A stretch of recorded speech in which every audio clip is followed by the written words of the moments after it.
You've reached the Frequently Asked Questions page for Compact for America. I'm Chip DeMoss on the Board of Directors along with Nick Dronius here, also a member of Board of Directors and nationally renowned constitutional scholar. Nick, just a few frequently asked questions. We'll have the answers posted up on our website, but had a few questions. We've been talking to a lot of people about the Compact for America initiative. What exactly does Article 5 say? And why has the state-initiated Article 5 process been so controversial up to this point? Well, thanks, Chip, and thank you for tuning in. The Article 5 process is in reference to the U.S. Constitution's Article 5. Article 5 of the U.S. Constitution is the section of the Constitution that defines how the Constitution is amended. And most folks know how you can have Congress amend the Constitution. It takes 2/3 of each House of Congress to propose an amendment, and then it has to be ratified by 3/4 of the states, or 38 states. Less well known is the fact that states, through their legislatures, can also originate amendments through Article 5. And it's a little bit trickier. It takes 34 states, or 2/3 of the state legislatures, to apply to Congress, and the term apply really means just request or petition Congress to call a convention for proposing amendments.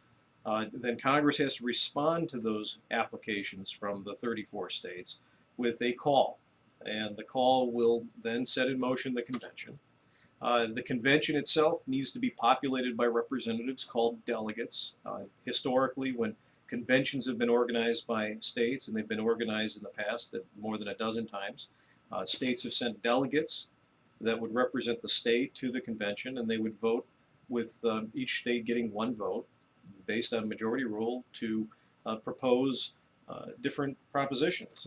And once something would be proposed by a convention of the states, then it goes back to Congress, and then Congress then needs to choose how to have it ratified by the states. It can choose to have it ratified by 3/4 or 38 state legislatures. They could choose to have it ratified by 38 state conventions that would be called according to state law. But Congress then has to send it out for 38 states to ratify it. Now, as you just heard, this process is incredibly cumbersome. Sounds like it. Yeah, you got to have 34 applications. Then, assuming Congress actually calls a convention, you got to have at least 26 delegates appointed, and each of those delegates requires a law to be enacted in the states. And then the convention has to actually act. It may not actually propose something, and if it does propose something, then you got to go back to Congress and have them pass another resolution to have it referred out. And then you got to have 38 states ratify it again. So we're talking about, between Congress and the states, at least 100 pieces of legislation. And this is why, even though states have tried to use the state-originated constitutional amendment process hundreds of times, they've never succeeded. It is, at best, a threat that they can lodge until the Compact for America. The Compact for America changes everything. Streamlines the whole process. It makes it more knowable, controllable, and efficient. The process you just described, that's not the Compact for America initiative, correct? No, not at all. What's unique about the Compact for America initiative is it harnesses the power states have under the Constitution to originate constitutional amendments, but it front loads all of the process as much as possible, so it cuts in half, actually more than half, the amount of resources and legislation that you need to pass to get the job done. The Compact puts in one legal document, an agreement among the states. It puts in all of the different stages that the states would otherwise have to enact through separate legislation. So instead of states having to enact 98 pieces of legislation or more to originate a constitutional amendment, all that states need to do is join one compact. Now, that would take 38 states to join it, so there would have to be 38 pieces of legislation passed, but 38 is a lot less than 98. Mm-hmm. What you call that the plain vanilla approach, what's been tried up to this point in time? Well, what I call the Article 5 approach without a compact is the plain vanilla Article 5 approach. And, mind you, the problem with the Article 5 approach without a compact is that you're pretty much trusting in the process to unfold in a way that makes sense. What's great about the Compact for America initiative is you don't have to just trust. You can verify. The compact itself contains all of the rules for the convention. It prescribes all of the ways in which delegates can act. It identifies the delegates who will go there. It will be the sitting governors of each member state. So all of the questions, all of the uncertainties that surround the plain vanilla Article 5 approach are dissolved and given concrete answers in the Compact for America. Who is supposed to decide all the rules for the convention and all the logistics? Is that a function of the state? Is it a function of the federal government? Well, that's a great question. For probably over 100 years, scholars have debated that very question. Now, I think the correct answer is that the states control the process, even under the plain vanilla Article 5 approach. Why? Well, because it wouldn't make sense to have the Congress control the process that was meant to be the process for the states to originate constitutional amendments. It would be redundant. There would be no reason for that. Nevertheless, there are very respected scholars out there who believe that Congress would be responsible for defining the convention rules and setting up where the convention takes place and even appointing delegates. What's great about the Compact for America initiative is we don't have to fight that scholarly fight, which will have to be fought if you do the plain vanilla Article 5 approach, because we use a compact. The compact that we use would be a manifestation of state law. It would specify the delegates, the logistics, where the convention is going to take place as a matter of state law. But we've also designed the counterpart congressional resolution that calls the convention and ultimately refers out for ratification of the Balanced Budget Amendment. We've designed that congressional resolution to consent to the compact. Now, is that referred to, the compact? Does Congress even refer to it in their legislation? In fact, it does. Word for word, the Compact for America would be adopted by Congress in its legislation calling the convention and ultimately ratifying or referring out for ratification the Balanced Budget Amendment. And what this does is, in the state of the law as it currently exists, and when courts have interpreted what happens when Congress consents to a compact, it transforms the compact into the equivalent of federal law. Under current precedent, it's been abundantly clear since about 1989, according to the U.S. Supreme Court, that when Congress consents to a compact, an agreement among the states, that compact now not only has the status of state law, it has the status of federal law. And so what's great about the Compact for America initiative is if you believe that Congress has a significant role to play in the Article 5 process, even when it originates amendments from the states, it dissolves any dispute, because you can say to those people, by consenting to the compact, Congress has adopted it. It has blessed it. It has made the compact federal law. So all of the logistics, all of the process laid out in the compact is simultaneously state and federal law under current case law, which means we don't have to have the fight with the scholars that the plain vanilla approach might have to. But do we have to get 2/3 of each house of Congress to approve a compact? That seems like a pretty high threshold. Well, the answer to that is no. And this is why the Compact for America initiative is such a great way of achieving reforms that limit the power of the federal government. Because, Congress has never willingly, without considerable pressure from the states, limited its own power, certainly not when proposing constitutional amendments. And so that you're never going to get Congress institutionally, reliably, to consider and propose with 2/3 of each house any constitutional reform that would limit its power, like a balanced budget amendment. I mean, right now, Congress can borrow unlimited amounts of money. Why would they give up that power? Well, they wouldn't. What's great about the Compact for America initiative is because it harnesses the states' independent power to originate constitutional amendments and uses only the consent of Congress to bless the process and give it the simultaneous status of federal and state law. Congress can do that, can consent to the compact with just simple majorities of each house. Not 2/3? Not 2/3, and not even with presidential presentment. The best interpretations of the consent power of Congress in consenting to compacts is that this is a power held exclusively by Congress. So we can bypass the need for 2/3 of each House of Congress to propose a balanced budget amendment. Instead, simple majorities of each House of Congress can refer out the Compact for America initiative and ensure that a balanced budget takes place when 38 states want one. So the compact is basically the vehicle to get some type of amendment proposed by the states. In this case, for Compact for America, it's the balanced budget amendment, correct? It's the vehicle, and it's also the instrument that dissolves all of the scholarly disputes that have ever surrounded the Article 5 process. It gives answers to every specific question that has ever been asked about who organizes the convention, where the convention is going to be, who's going to appoint the delegates, what are the delegates going to do, how do we keep the convention on target to a specific amendment, how do we make sure that the states don't just ignore what the convention does. It answers all of those questions with specific legal provisions that define concretely each stage of the Article 5 constitutional amendment process. Wow, I can think of 4 or 5 possible amendments I'd like to propose to this method. Why is it you've only chosen one? Why is it just a balanced budget amendment? Well, that's a great question. It's, to be blunt, a tactical decision. The reality is the American people, more than any other constitutional reform, across both sides of the aisle, red and blue and any other color you can think of, want a balanced budget amendment. They're tired of Congress not balancing their budget the same way that they have to balance their household budget every day. And so for us to proceed with any constitutional reform, it just makes sense to go forward with the balanced budget amendment, what 80+% of the American people say they want. Now, that doesn't mean that down the road, the Compact for America initiative couldn't be used as a vehicle for other crucial constitutional reforms. But you need to have that first beachhead.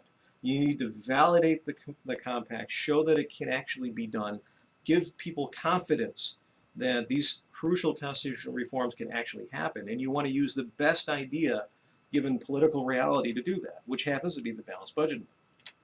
Well, hasn't Congress floated a number of balanced budget amendments, even last year in 2011? Why is it that the states have to propose this? Why can't Congress do that? Well, right now I'm holding in my hand a breakdown, a spreadsheet of all the different congressionally proposed balanced budget amendments in recent history. And there's been over nearly a full dozen of these. The problem is this. What does a balanced budget ultimately do? It ties Congress's hands. Congress is not going to tie its own hands. There's a conflict of interest. There's a reason why spending and borrowing is running out of control. It's because Congress, in essence, often buys votes. It often makes sure that it can achieve goals that it would otherwise be politically impossible by borrowing money from future generations that don't vote, can't object, and saddling them with the cost when they're safely out of office. So the problem with a balanced budget amendment originated from Congress is, as we've seen in analyzing every one of the balanced budget amendment proposals that have come out in recent years, is that they have huge loopholes, allowing either Congress or the president or both to evade the balanced budget amendment. If a loophole, for example, one example would be for any military conflict.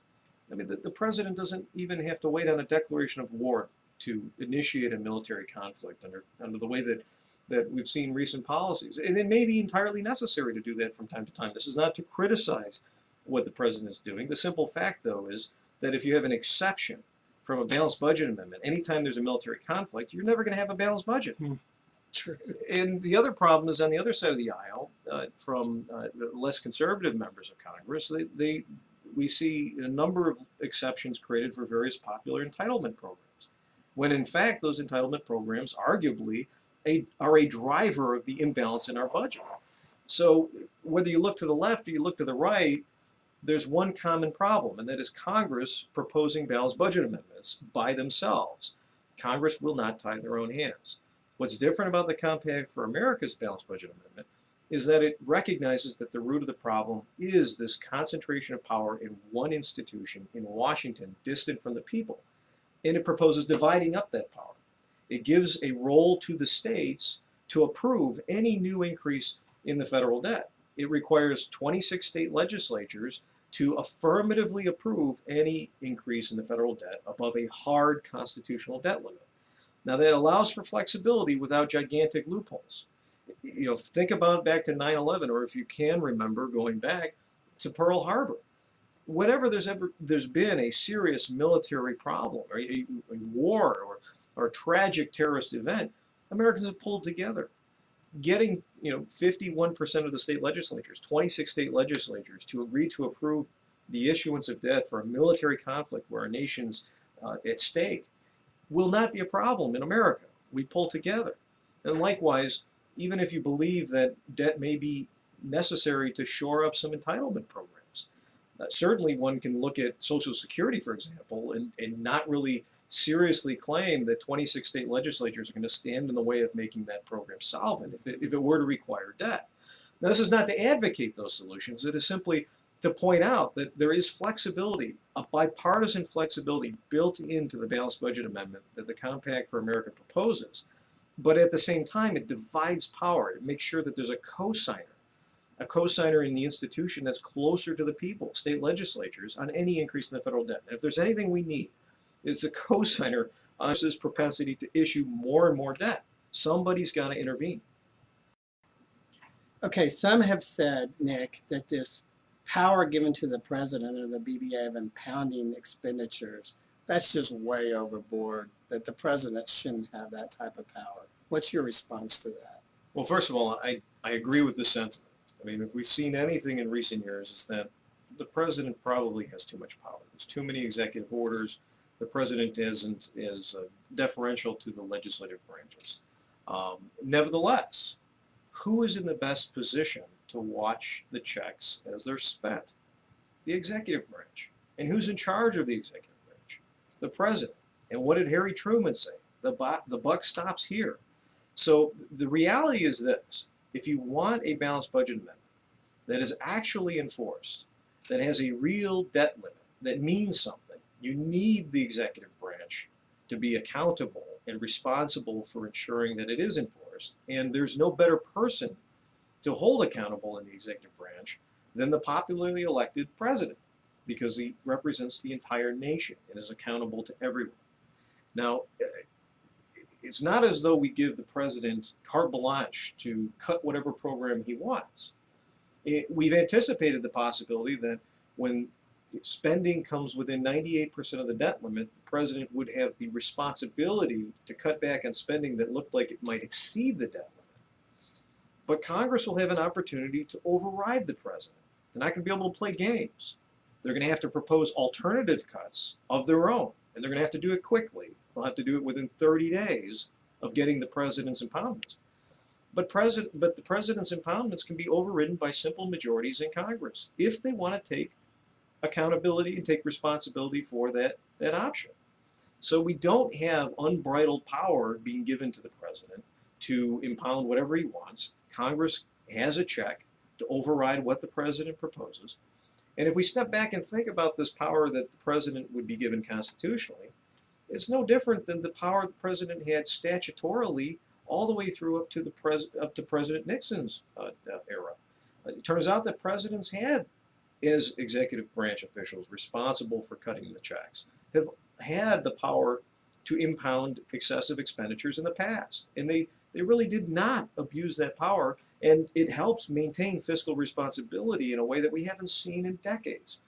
So for those who are concerned about giving the president additional power in an era when the president has been claiming more and more power, understand that we respect that concern, that the amendment deals with that concern. It checks and balances the power that the president has to make impoundments by giving Congress the ability to override him.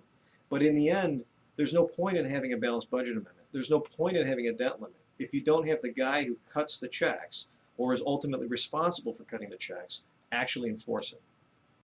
Okay, so let me ask you another question about the Compact for America Balanced Budget Amendment. Is it true that every time Congress wants to issue new debt, they have to go to the states for approval? I mean, they'll be at the state's door every month if that's the case. No, that's not how it works. The way it works is the Balanced Budget Amendment sets a firm constitutional debt limit, which is 105% of the total amount of debt that is outstanding when the amendment is ratified. So take, for example, the $16 trillion plus that is currently owed in federal debt. 105% of that number would allow for just about another $1 trillion in debt to be borrowed by Congress before they would butt up against their debt limit. Okay. And in order to increase any further issuances of debt above that initial debt limit, then yes, they'd have to propose to the states a plan for borrowing that they think can get a wide consensus sufficient to get 26 state legislatures to co-sign on that debt issuance. And I think what's important to think about is this. So far, Congress has had no credibility on any budgetary issue. They haven't even created budgets. There haven't been budgets in years, let alone credibility in wisely using federal debt. And so, assuming that Congress doesn't get its house in order with that $1 trillion cushion built into the hard constitutional debt limit in the balanced budget amendment, assuming that Congress burns through that and then comes to the states seeking more money, it's a good thing to have Congress do that, because you want a wide national consensus. You want Congress to have to make a persuasive case for debt. You want Congress to do more than just say, give me more money, and voting it internally amongst themselves when it's their political careers that are going to benefit from it. You want Congress to actually craft a budget and make a persuasive case in 50 states that can actually secure the support of 26 state legislatures to co-sign on that increase in the federal debt. Now, a wise Congress with a good plan might be able to propose a new debt limit that covers borrowing for many years, with a well-crafted budget, with a clear glide path to sustainable fiscal practices. And the states may very well see that well-crafted budget and give Congress a very long leash.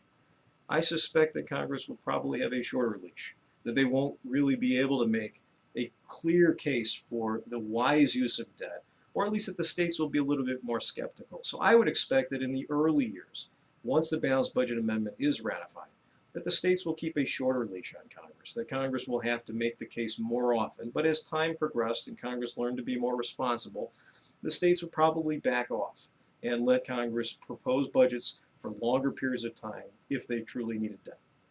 Well, some have argued that the states are beholden to Congress because Congress is constantly shipping funds to the states to build highways, for education, for Medicare, and there's all these strings attached, but the states are fearful that if they don't go along with it, those funds are going to be sucked out and there's going to be huge, massive deficits at the state level. How do you respond to that? That's a completely legitimate concern that we have completely controlled for in the balanced budget amendment text that we've designed. The text specifically says that a state approval of any new increase in the federal debt has to be unconditional, that there cannot be any taxes that are demanded from or by the states, that there cannot be any expenditures that are demanded from or by the states. It is a simple up or down vote. It has to be unconditional approval or disapproval of the new federal debt. Not only that, but more practically speaking, who's more in the hock? The states to the federal government, or the federal government to its creditors? Right now, the federal government owes nearly 50% of its budget to creditors. Whatever states get from the federal government is not at that level yet. It's around 30 to 35% for the typical state.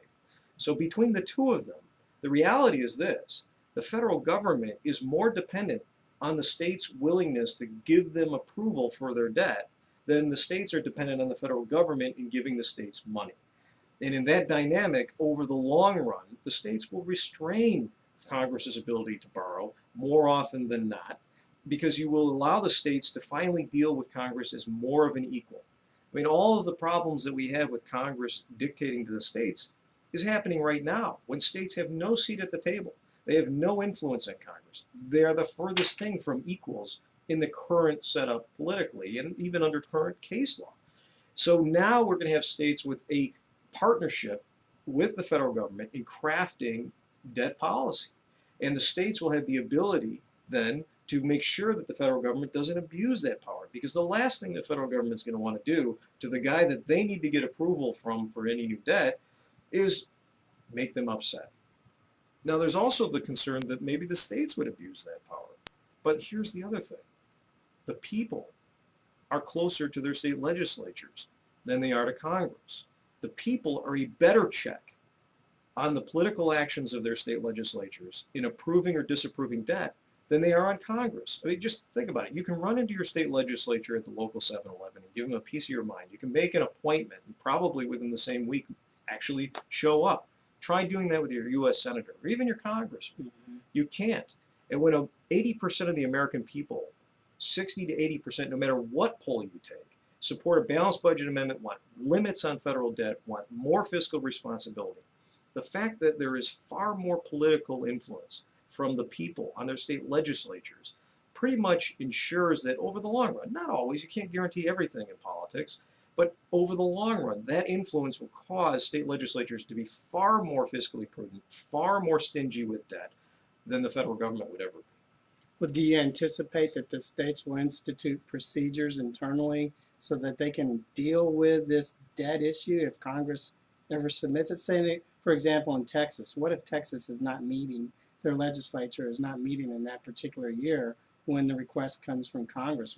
Will Texas be left out of the process? Well, the short answer is no. Every state has the capacity of calling special sessions, and if they needed to have a more defined process and make it a little less ad hoc, they could certainly amend their constitutions, pass new laws, because they would see this coming for a number of months, in at least a couple of years. Because keep in mind, if the Compact for America initiative is successful as it's designed to be and reaches a ratified balanced budget amendment within 1 year, it still doesn't kick in. The debt limit that's set by the balanced budget doesn't firmly kick in for another year because Congress gets that 5% cushion on borrowing. So that means states will have a year to 2 years to figure out at the state level how they want to handle their new role in co-signing on the federal debt. I find it incredibly doubtful that any state that was serious about wielding the power it has would fail to do so. But let's not forget this. Imagine the worst case scenario, and a couple of states didn't get their act together. The default setting in the balanced budget amendment is that there will not be any new debt unless it's approved. So the worst case scenario, if states are not in session and do not react, is that the debt request will be denied. And this means that Congress will have quite an incentive to get states off their duffs and in the game and ready to respond when Congress wants to make a proposal for new debt. So whether you look to the states and their own ambitions and desire to wield the powers that they would have, or whether you look to Congress and the fact that Congress is going to want to make sure that they have as many receptive states ready to entertain their debt proposal as possible, institutionally, the process will work itself out. Every actor in this process is going to want to make sure that it's streamlined, codified, and everyone participates. Did the states ever have a seat at the table? I mean, have the states ever had a role in defining what the role of the federal government is? Absolutely. The original design of the United States Constitution was for state legislatures to appoint U.S. senators. In effect, a majority of state legislatures controlled half of the whole legislative power of the federal government.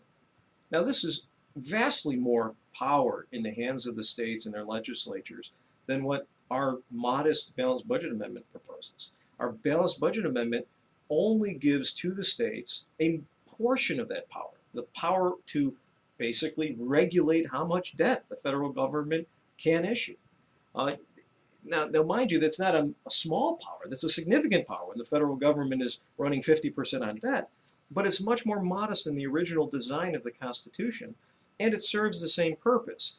It strikes at the root of the problem of our unsustainable debt problem, which is the concentration of unlimited power to incur debt in the federal government.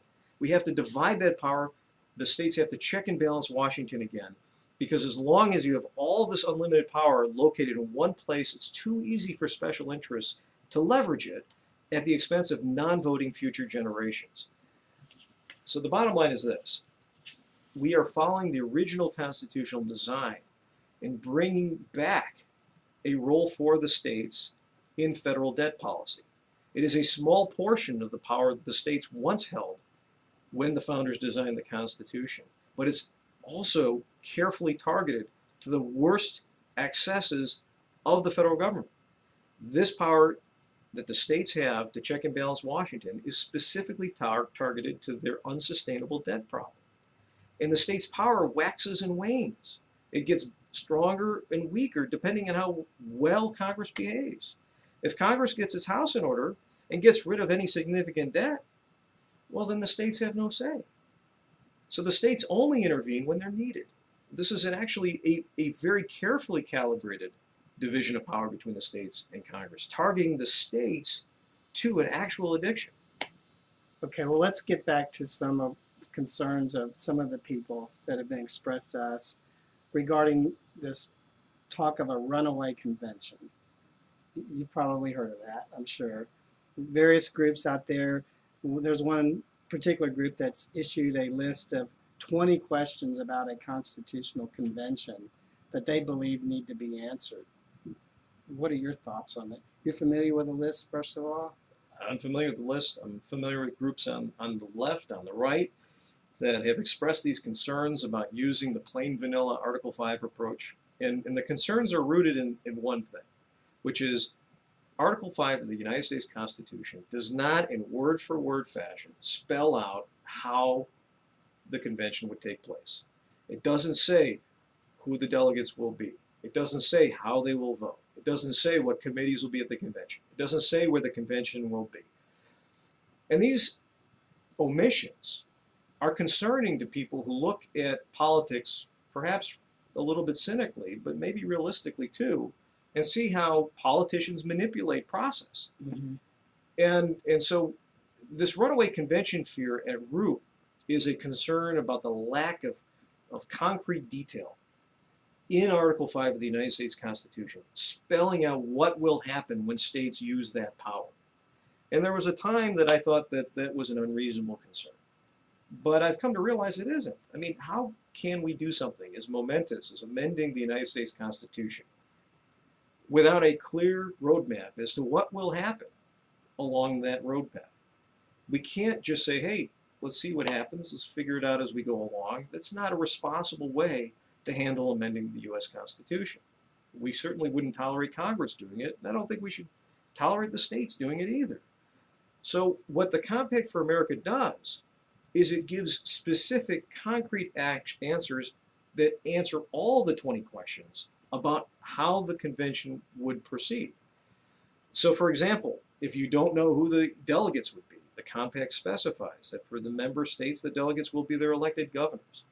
If you don't know how the convention would be conducted, the Compact specifies all the convention rules, everything from where the convention would be located, to what its agenda would be, to what parliamentary procedure would apply, to what committees would be involved. It's all concretely in the Compact, preloaded, pre-designed, so that anyone who joins the Compact, any state, any legislature that joins the Compact, will be certain as a matter of law as to exactly how the Compact will play out.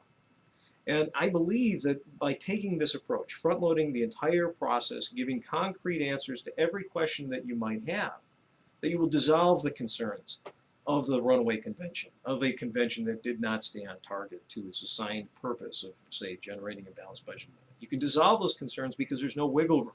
The process is concrete, it's clear, and carefully designed to make sure that the states will use their power to amend the Constitution for a very specific purpose, that of amending the Constitution to contain a balanced budget amendment and nothing else. Okay, Nick, so you think you can answer all 20 questions within the text of the compact or the balanced budget amendment or the congressional omnibus resolution. Is that what you're saying? Without a doubt. Hit me with 3. Okay, let's try number 3 for that matter. What authority would be responsible for electing the delegates to the convention?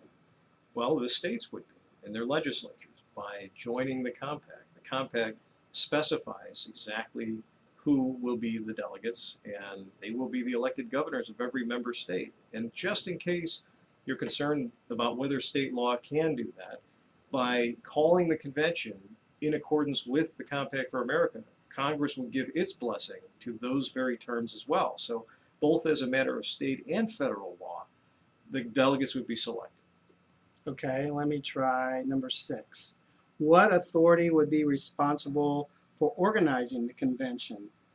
And as an example, such as committee selection, committee chairs, and members. Again, the answer is the Compact specifies all of this in advance. Article 7, 8, and 9 direct you to the structure of the convention. What the Compact says is that the states will be appearing as one vote per state. A quorum will be a majority of the states. The committee will be a committee as a whole, meaning there will be no subcommittees. The chair will be the first state to join the Compact, And the authority for making this legally effective will be the states enacting the compact, all 38 states which would join the compact to make it go live. And again, because Congress would call the convention in accordance with the Compact for America, then congressional consent would also give the blessing of federal law to those very same provisions.